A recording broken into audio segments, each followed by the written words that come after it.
আচ্ছা, যারা কোটেক্সওয়ালা আছেন, কোটেক্সওয়ালা যারা, ডোন্ট মাইন্ড কানেক্টেড করতে, যারা কোটেক্সওয়ালা আছেন তাদের জন্য আরো কিছু স্ট্র্যাটেজি দিয়ে দিই। আহ, মানে সবাই রিকোয়েস্ট করতেছে যে কোটেক্সের জন্য লাগবে, তো দিয়ে দিচ্ছি। এই দেখেন, স্ক্রিপ্টে চলে গেলাম। এই জিনিসটা কন্ট্রোল এ, কন্ট্রোল সি, কপি করলাম। কপি করার পর এটা কিন্তু 24 সালের জন্য আপডেট করা আছে। এটা দিব নাকি কোনটা দিব? আচ্ছা, এটাই দিই। এটাই দিই, এটা ভালো হবে কোটেক্সের জন্য। তো কপি করলাম, কপি করার পরে এটা মিনিমাইজ করে দিলাম। ট্রেডিং ভিউতে এসে এই যে প্রাইমারিতে এসে এটাতে কন্ট্রোল এ ডিলিট করে দিলাম, কন্ট্রোল সি ভি দিয়ে পেস্ট করে দিলাম, দিয়ে যে একটি চার্টে দিয়ে দিলাম। হ্যাঁ, পেস্ট দিয়ে দিলাম। এটা পাবলিশে ক্লিক করা যাবে না। তারপরে মিনিমাইজ করে দিলাম, এই যে ফরহাদ ওবিএসএমসি লাইন, ঠিক আছে। তাহলে এটা নিয়ে কোর্টে চলারা কিভাবে ট্রেড করবে সেটা একটু দেখি। এখানে আসবেন, এখানে এসে এই যে সেটিংয়ে যাবেন, সেটিংয়ে যাওয়ার পরে এগুলো যা আছে সবই ঠিক থাকবে। এগুলো আর চেঞ্জ করার কোনো কিছু দরকার নেই, যা আছে সবই ঠিক থাকবে। স্টাইলে ডার্ক কালার দরকার নাই, ডার্ক কালার দরকার নেই, এই দুটো তুলে দেবেন, ঠিক আছে। দিয়ে এগুলো যা আছে সব ঠিক থাকবে। ওকে, ওই করে দেবেন। ওই করে দেওয়ার পরে এই যে কোটেক্স বাইর করছি, এখানে কি দেওয়া আছে, এই যে ইউরো জেপিআই মার্কেট, হ্যাঁ, গ্রিন রেড গ্রিন হচ্ছে। এই যে গ্রিন রেড গ্রিন হচ্ছে, ঠিক আছে এটাই। তো এটাকে আমরা কিভাবে কোটেক্সে কাজ করবো, এটা কিন্তু ফরেক্সের জন্য আমি সবাইকে দিই। তো কোটেক্সের জন্য কিভাবে আমরা কাজ করবো একটু আমরা বোঝার চেষ্টা করি। এভাবে হাইড করে দিয়ে এত কিছু দরকার নেই। তো সর্বপ্রথম এখানে তিনটা জিনিস দেখায়, মনোযোগ দিয়ে সবাই খেয়াল করেন। মোবাইলেও করতে পারবেন, আচ্ছা পরে বলতেছি। সেটা হলো যে এই যে ডাউন, এই যে লাইনটা, এটা কি ডাউনের দিকে গেছে, তাই না? তার মানে এখন মার্কেট ডাউন ট্রেন্ড হয়ে যাচ্ছে। এইটার মধ্যে এই নিচের লাইনটাকে আমরা বলি হচ্ছে সাপোর্ট লাইন, এই উপরের লাইনটাকে বলি আমরা রেজিস্ট্যান্স লাইন, আর এই মধ্যের লাইনটাকে বলি আমরা পিভট লাইন। এখন কথা হলো, অনেকেই বলবে যে স্যার এটা কেমন কথা, আমরা তো সাপোর্ট আর রেজিস্ট্যান্স লাইন বলতে ভিন্ন কিছু। সাপোর্ট রেজিস্ট্যান্স লাইন বলতে এরকম আমরা সোজা সোজা লাইন বুঝি, যে এটা সাপোর্ট, তাহলে তোমার এটা হলো রেজিস্ট্যান্স, এরকম। তাহলে এটা আবার আপনার আড়াআড়ি লাইন, এটা কেমন, তাই না? এটা এরকমই। এটা একই সাথে আপনাকে বোঝাচ্ছে যে মার্কেটের সাপোর্ট কোন জায়গায় আছে, রেজিস্ট্যান্স কোন জায়গায় আছে। আচ্ছা, তো কি বোঝাচ্ছে, এই যে দেখেন মার্কেটের রেজিস্ট্যান্স এই জায়গায় না, এই মার্কেটের রেজিস্ট্যান্স এই জায়গায় না, এই যে ক্যান্ডেলের রেজিস্ট্যান্স এই জায়গায় না, এখানে সাপোর্ট, এই যে এখানে সাপোর্ট, সাপোর্ট, আর মধ্যখান দিয়ে মার্কেটটা রেঞ্জিং যখন করছে তখন এই পিভট লাইন বরাবর আছে। তার মানে এটা একই সাথে মার্কেটের সাপোর্টকেও ধরে রাখছে এবং রেজিস্ট্যান্সকেও ধরে রাখছে, তার সাথে হচ্ছে পিভটকেও দেখাইছে, ঠিক আছে, একই সাথে। এবং তার সাথে একটা ট্রেন্ড বোঝাইছে মার্কেটের। আচ্ছা, আর হলো এখানে দেখতে পাচ্ছেন এই ছোট ছোট গুলো, এগুলো হলো অর্ডার ব্লক। এটা হলো বিয়ারি অর্ডার ব্লক। বিয়ারি অর্ডার ব্লক মানে মার্কেট এখান থেকে আর উপরে যাবে না, এখান থেকে আর উপরে যাবে না, ঠিক আছে। আর bullish order block, bullish order block, এই যে বুলিশ অর্ডার ব্লক মানে মার্কেট এখান থেকে উপরে যাবে, এখান থেকে আর নিচে যাবে না, এখান থেকে উপরে যাবে, নিচে যাবে না, তাই না? আচ্ছা, তো প্রোটেক্টে এটা নিয়ে আমরা কিভাবে কাজ করব? প্রোটেক্টে কাজ করার জন্য আমরা এখানে ফলো করবো অলওয়েজ, সব সময় দেখবো রেজিস্ট্যান্স লাইন বরাবর যখন অর্ডার ব্লক হবে, এই যে রেজিস্ট্যান্স লাইন বরাবর অর্ডার ব্লক আছে, এখানে সেল আসছে, তার মানে এটা আমরা ডাউন ট্রেড নেবো। কয় মিনিটের জন্য? 3 মিনিট অথবা 5 মিনিটের জন্য। কোথায় নেবো? প্রোটেক্টে নেবো বা আইকি অপশনে নেবো, ঠিক আছে। আইকি অপশনে তো এখন টাকা পয়সা তোলা ঝামেলা, আইকি অপশনে চিন্তা করে আর লাভ নেই, ঠিক আছে।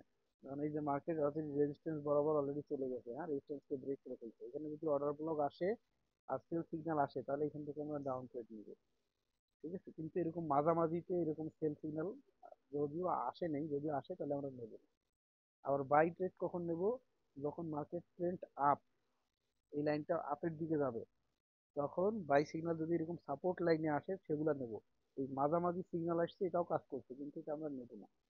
আমরা নেব সাপোর্ট লাইনে যেগুলো বাই সিগন্যাল আসবে সেগুলা 3 মিনিট বা 5 মিনিটের জন্য, আর যেগুলো এই রেজিস্ট্যান্স লাইনে এই সেল সিগন্যাল আসবে, ওগুলোতে আমরা 3 মিনিট বা 5 মিনিটের জন্য ডাউন ট্রেড নেবো, ঠিক আছে। আর যদি ঘটনাটা এমন ঘটে যে এখানে সেল সিগন্যাল আছে আবার এখানে অর্ডার ব্লক আছে, তাহলে তো এখানে আর কে আটকায়, এখানে মাস্ট বি ট্রেড নেবে। এই যে এখানে মাস্ট বি ট্রেড নেবে, কোনো সমস্যা নেই, এখানে আমরা অপেক্ষা করবো এখানে যদি এরকম সেল সিগন্যাল আসে। আর যদি মনে করেন এরকম অর্ডার ব্লক আসে তাহলে আর ঠেকাইতে, ঠিক আছে। তো এই জিনিসটা নিতে হবে এইভাবে।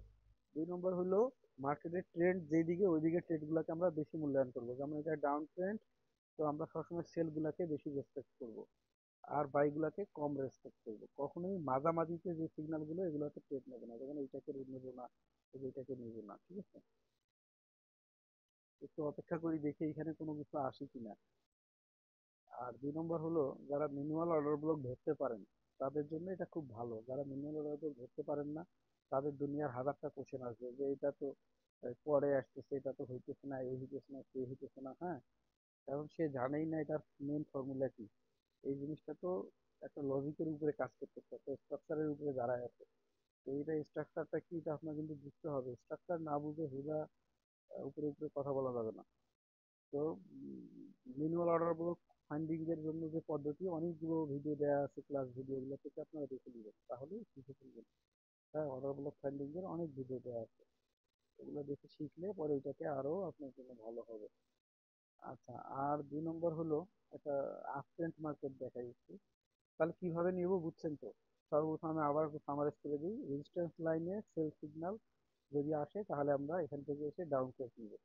আর যদি সাপোর্ট লাইনের ওই কাছাকাছি বাই সিগন্যাল আসে তাহলে আমরা আপ ট্রেড নেব 3 মিনিট বা 5 মিনিটের জন্য, 3 মিনিট অথবা 5 মিনিটের জন্য। এরকম করে দুইটা মার্কেট বের করে রাখবো, কোটেক্সও বের করে রাখবো, এদিকে আমরা এরাও বের করে রাখবো, ঠিক আছে। আর হলো কি বলতে চাইলাম যে ট্রেন্ড, এই যে মার্কেটের ট্রেন্ড, অন্য দেখি কোন মার্কেটটা আপ ট্রেন্ডে আছে একটু দেখার চেষ্টা করি তাহলে সুবিধা হবে। ইউরো, ইউএসডি দেখি কি অবস্থা আছে। এই যে দেখেন এই বেচারা পুরো আপ ট্রেন্ডে আছে, কঠিন একটা চরম মার্কেটে আছে। তো দেখেন এখান থেকে আমরা কোনগুলাকে নিব বলেন তো। নিব শুধুমাত্র এখন আপ ট্রেন্ড মানে যেগুলা বাই, সেগুলাকে শুধু নেওয়ার চেষ্টা করবো। যেমন এইটা পারফেক্ট নেবো, এখানে অর্ডার ব্লক হয়েছে, কিন্তু মার্কেট এখান থেকে আর নিচে যাবে না, প্লাস বাই সিগন্যাল আসছে, মানে এখানে আমরা বাই করবো 100%, ঠিক আছে। এই যে এইটা সাপোর্ট বরাবর বাই, এখান থেকে আমরা বাই করবো। এইটা আমরা নেবো না, এটা আমরা নিব না, কারণ এগুলো মাঝামাঝি। এই যে এটা মাঝামাঝি নেবো না, যদিও নিলে উইন হবে, কিন্তু নেবো না। এই যে এটা আমরা নিব, এই যে এটা আমরা নিব না, এটা হলো কি মাঝামাঝি, এই যে মধ্যের লাইনটার বরাবর আসছে। আমার বাংলা কথা হয়তো বা সবার বুঝতে সমস্যা হচ্ছে, আমি একদম খাঁটি বাংলায় বলি। সেক্ষেত্রে বুঝতে হয়তো সমস্যা হচ্ছে, তাদের জন্য যদি আমি বলি একদম যে লজিক অনুসারে যে এই সাপোর্ট লাইনে বাই সিগন্যাল বা অর্ডার ব্লক আসছে আমরা এখান থেকে বাই নেব। আবার এই যে এটা সেল, এটা কিন্তু নেওয়া যায়, কিন্তু যেহেতু মার্কেট আপ ট্রেন্ড সেক্ষেত্রে আপ ট্রেন্ডের সময় এই ডাউন ট্রেন্ড না নেওয়াই ভালো, ঠিক আছে। যারা এক্সপার্ট হয়ে গেছেন তাদের ক্ষেত্রে ওই কি জানি বলে যে অশান্ত, মানে দক্ষ নাবিকের কাছে অশান্ত সমুদ্র কোনো কিছু না আর কি। আর অশান্ত সমুদ্র ছাড়া নাকি দক্ষ নাবিক তৈরি হয় না, দুই ধরনের কথা একই আর কি। তো এই হচ্ছে জিনিস কোটেক্সের জন্য, কিউটেক্স যারা। আচ্ছা, তারপরে আরেকটা কথা, যারা এটা নিয়ে ট্রেড করবেন তারা অবশ্যই অবশ্যই -3 রোসারিওকে ইউজ করবেন। -3 রোসারিও, এই যে এখানে ইউটিসি প্লাস 6 দেখাচ্ছে, এটা নয়, -3 কে ইউজ করবেন। -3 ইউজ করার জন্য সেটিংয়ে যেয়ে এখানে এসে এই যে টাইম জোন -3 করে দিবেন। আর যারা আমার সাথে এখন করছিলেন তাদের ক্ষেত্রে এগুলো কোনো কাহিনী নেই, তাদের সমস্যা নেই। এই যে -3 দিয়ে কেটে দিলে এই যেটা -3 হয়ে গেছে এখন, ঠিক আছে। কারণ এইটা -3 থেকে আসে, এই জন্য আমরা এখানে -3 ইউজ করি। তো আশা করি কোটেক্স ওলারা অনেক রিকোয়েস্ট করতেছিল, আর জ্যান একটা কিছু ইনশাল্লাহ এটা কাজে দিবে। তবে বুঝে শুনে করেন, না বুঝে কোটেক্সে বেকার টাকা পয়সা নষ্ট করে দিন, ঠিক আছে। আর যারা একদমই নতুন তাদেরকে বলবো যে এই বাইনারি কিছু টাকা নষ্ট না করে ফরেক্সের বিজনেস করে, বিজনেসে করেন অথবা ডেরিভে করেন, ফরেক্সের যেকোনো ব্রোকারে করেন ভালো হবে, ঠিক আছে। আর অবশ্যই কম্পিউটারের স্ক্রিনে করলে ভালো হবে, মোবাইলের স্ক্রিনে একটু ছোট দেখতে সমস্যা হবে। তারপরে যারা মোবাইলের স্ক্রিনে সেট আপ করতে চান তারা মোবাইল স্ক্রিনে ওই যে ডেস্কটপ মোডটাকে অন করবেন, ডেস্কটপ মোড অন করে এখানে সেট আপ করে নেবেন। তো ধন্যবাদ, অলরেডি 10 মিনিট কথা বলছি। ধন্যবাদ।